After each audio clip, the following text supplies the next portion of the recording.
Locked On Podcast Network and State Farm present Paving the Way, a new series highlighting important voices across Locked On's network. Every month, our host Kanani Stevens will showcase other Locked On hosts who come from underserved communities to hear the challenges they face to become a sports broadcast personality. Who will be paving the way this episode? Find out now. Locked On Podcast Network and State Farm present Paving the Way. It's a new series that we're doing highlighting important voices across Locked On's network. Every month, we will showcase other Locked On hosts who come from underserved communities to hear the challenges that they have faced to become a sports broadcast personality. This week, we have Robyn Leaño from Locked On Coyotes. We talk about her journey coming out as trans and the supportive community of sports mentors that she has surrounded herself with. Robyn, we're so happy to have you here on Paving the Way. And we like to start out with our interviewees and kind of get a little bit of background. So if you don't mind telling us where you grew up and kind of how sports was an integral part of maybe your childhood. Yeah, thanks for having me on. And so I grew up in the San Francisco Bay Area in San Jose. So, and like my family, entire family was like whole family of about 6 people. And like sports was like centric around our lives.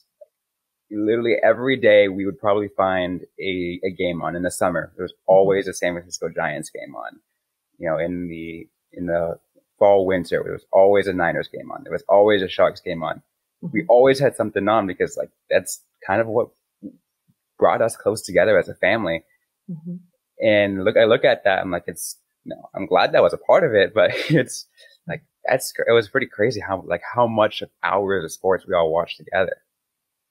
Kind of becomes the fabric of the family, right? Because like maybe you don't agree on other things, but we can all watch some sort of game together. You cover the NHL now, but was that always your favorite sport, or did you kind of grow to love hockey later? Yeah, it's interesting because like I've always had a little bit of a connection to hockey, and it was definitely one of my favorites. That was like one of my top 3. But when I went off to college, I kind of wanted to find a sport to really love, and hockey became that thing because my hometown was San Jose, mm-hmm. and out of all the Bay Area sports teams, the San Jose Sharks were that team.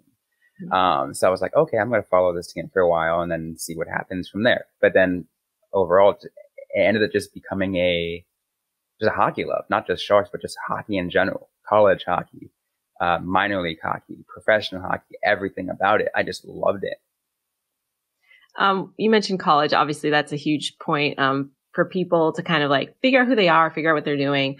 When you got there, did you know you wanted to go into sports? Like, how did that come about for you? So I actually, before I even went to college, I actually had declared my major in journalism, and I had the intention of going into sports. I had a minor in sports management as well. I knew this from the very start. I knew this in high school. I wanted to go into sports journalism. In what exact aspect of it, I didn't really know. Broadcast, print, whatever it was. Mm-hmm.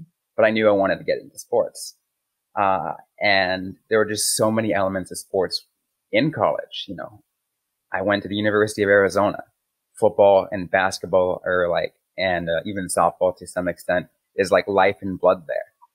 So to be a part of that aspect was fun, but even down there in Tucson, like hockey still called me. Mm-hmm. That's awesome to have that tie and to know it that early too, because not everybody does. We talk a little bit about on the show, just kind of representation and, you know, being able to visualize yourself in a job, because a lot of us as younger people didn't have anybody to look up to that looked like them or sounded like them or maybe identified the same way as them. So can you kind of talk about how you identify now and then also how it was as a kid to kind of look at people doing the job you wanted, but not really seeing yourself in that? Yeah. So, I am a trans individual, a trans person of color, a trans woman, I didn't really know how I identified back then, as a kid, but I knew there was something, some bits of me that was different. I looked watching TV, and I would see like Hispanic broadcasters. I would see Asian / Pacific Islander broadcasters, and I'm like, cool, they look like me, but I don't feel like this connection with me. I just feel like there's something missing at an element of how I feel and what's going on in sports. And it wasn't until after I came out as trans that I kind of really realized to myself, I'm like, oh, that's what it's missing. Because there are no like trans broadcasters out there. There are very few trans sports writers out there. So, and once I found that there are at least a couple out that write out there, I'm like, okay, at least I know there's that they exist. Mm-hmm. There's just not enough representation. And when I found that out, it kind of put me down for a little bit, but then I realized that, there's an opportunity here to kind of, be a voice for those kind of people. Obviously, you're an example of that. You mentioned there are a few trans writers now, openly trans writers now. Is that kind of, how do you deal with that? And obviously being open is so hard with anybody, let alone, when you're in a public position. So has that always been easy for you to do, or just, is that something you just learn to accept? It's something you learn to accept, because I think like the first couple months after being out, like I was nervous like crazy, especially being out here in the sports world. It's a very, it's a very hyper masculine,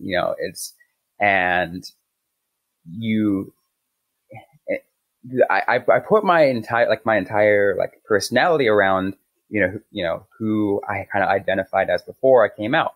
I had, several podcasts under my, previous name, and to just slowly transition over that, I was worried I would lose listeners. I was worried I would,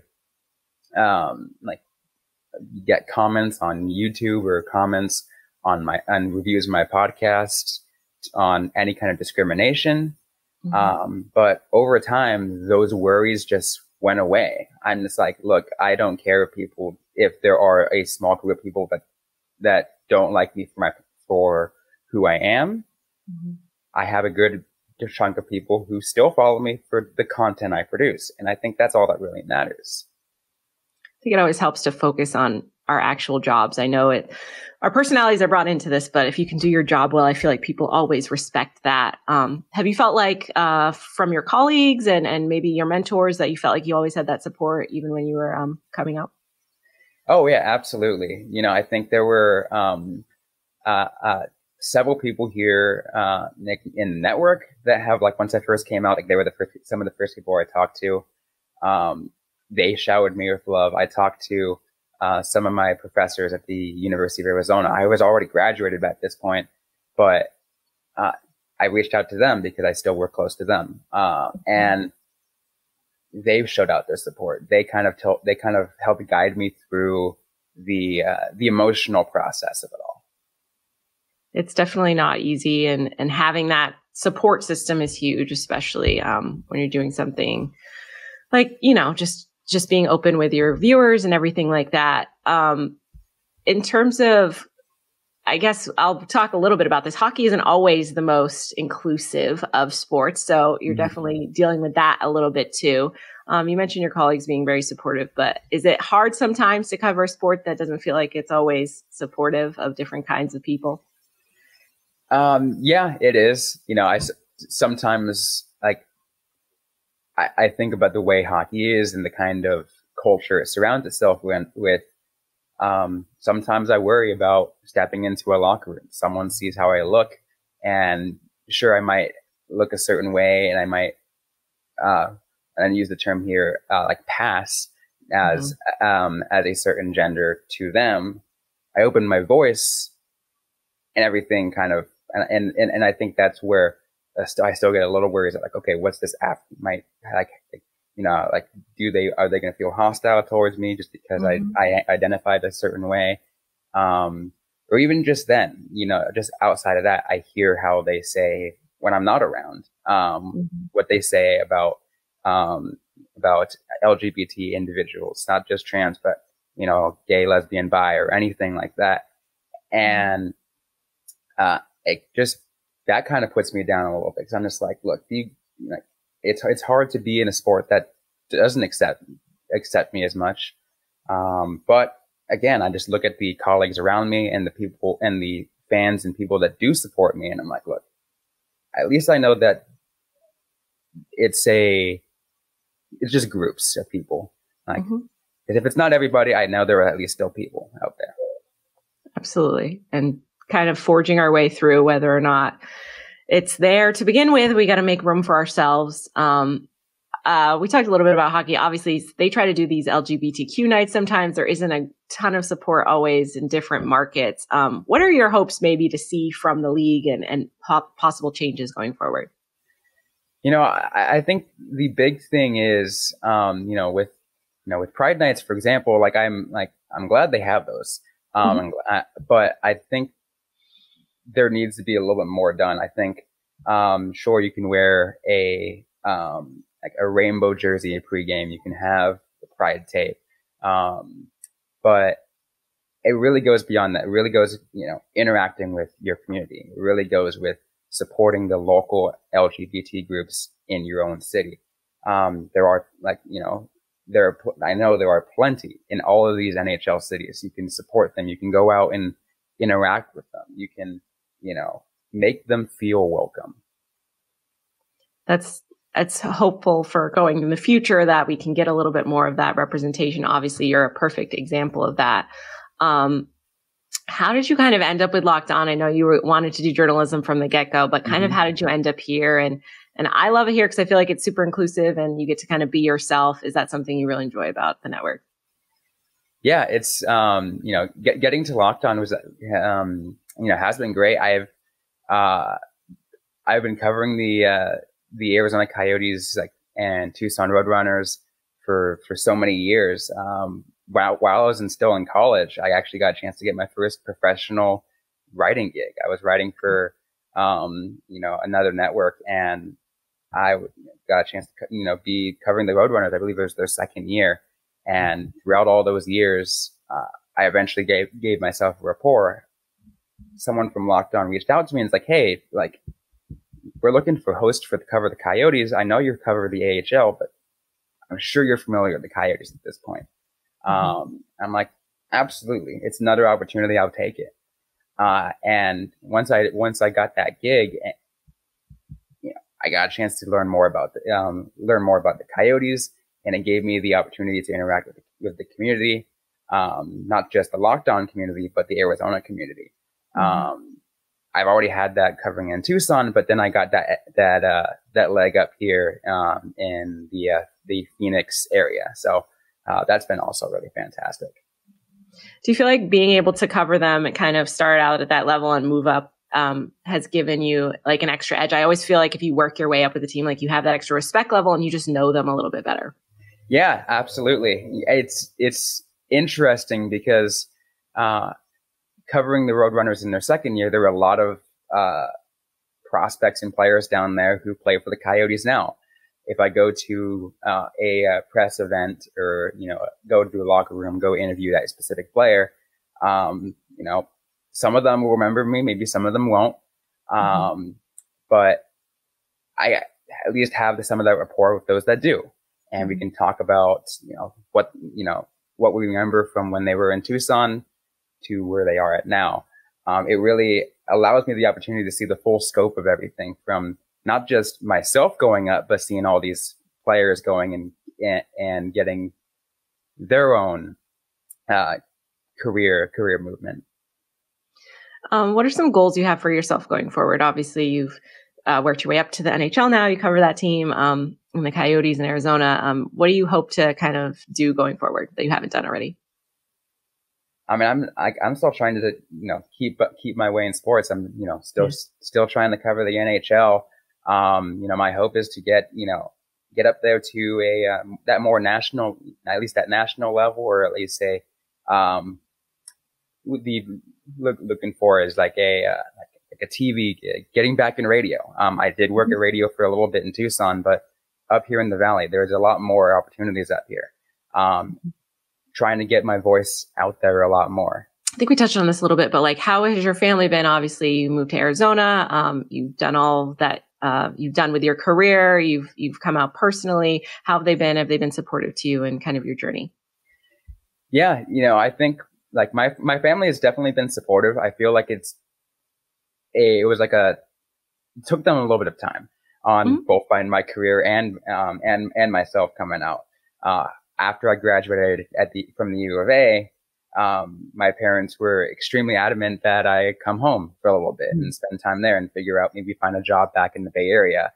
But right after they were telling me to come home, I had gotten offered a job at the flagship sports radio station in Tucson. And I was like, fantastic. I'm going to work here for a little bit, even if it's a producer or board operator job. I'm going to, work my way and get those opportunities. Did that for a few years. I came out. My parents were just like, they said they were supportive, but they knew the challenges I'd face, and like maybe you can come home or do something. I'm like, look, I'm still battling all these things. Let me take care of this myself. And now they continue to tell me how much they support me and how proud of that I've gotten to the point that I'm at right now. And not just my parents, but my siblings as well. And that's great because, obviously, I think a lot of parents, I'm sure a lot of people have different situations, but, they support you. But any parent, they support you, but they're worried for you, right? Because you're their kid. So they always want the best for you in that situation. But to have that support is, especially when you're doing something very brave and maybe different to other people, it's always good to have that support, whether it's from work friends, family, or whoever. Obviously, we all need role models, mentors, people that have kind of guided us through this journey in sports media. Do you have any specific people that kind of got you to where you are or really helped you get there? Yeah, there were two people like that I can name specifically. The first would be Timothy Gasson. He down in Tucson, he was known as the AZ Puckman. He covered hockey in Arizona for I don't know, over 30, 40 years. He even saw the other minor league hockey teams before the U of A hockey was a thing. He was so familiar with hockey down there. To work with him was a great opportunity. And the interesting thing is I applied to work for him for the U of A for a little bit. He gave me a probationary period, and I was a sophomore or a freshman in college, and I was a little bit lazy, to be honest. And he's like, look, I can't, you got to understand what you're going to do. You got to understand the work ethic in this field. If you're not going to put that work ethic, I can't have you. So he rejected my application. I kind of took that to heart, and I'm like, look, I'm going to work hard now. I'm going to prove myself. I'm going to prove everyone else. And he kind of took a smile to that afterwards. I started covering the U of A independently, and I always talked to him every day. I thanked him for that life lesson. And he was he was one of the people that I would talk to after graduating as well. And he helped me get the Roadrunners opportunity. He was definitely one of those people that I really appreciate having out there. But I think even more so, I'd have to talk about the other one as well, because Brett Farah is the other one, because I probably had an even longer working relationship with him, because Brett was the media director at the U of A while I was a student at the U of A. I worked in student media. I was a sports director at the radio station. I was general manager at the radio station my senior year. So I worked closely with them. And during my senior year, he was also the beat writer for the Tucson Roadrunners, while I was also beat writer for the Tucson Roadrunners for a different publication. So we were always talking to each other, going back and forth about what it's like covering Tucson, what it's like being, kind of giving me advice, like what can I do to get to the professional after I graduate? What am I going to do? So we'd always have conversations like that, and enough so that I considered him a close friend. to be to the point where once I came out, he was one of the first people that I talked to, one of the first person that I turned to for advice. He was super supportive and immediately kind of changed from my previous name to the name I use now, Robyn, and continued to treat me like a professional colleague. That's all you can ask for. I mean, really, to just have that respect from your coworkers and mentors, and an ally in that change for you. In terms of, future generations of trans people that are kind of looking at the situation, there are a couple representations now, at least in sports writing. But how do you hope that things are different for them, or any advice you have for them trying to get into sports media?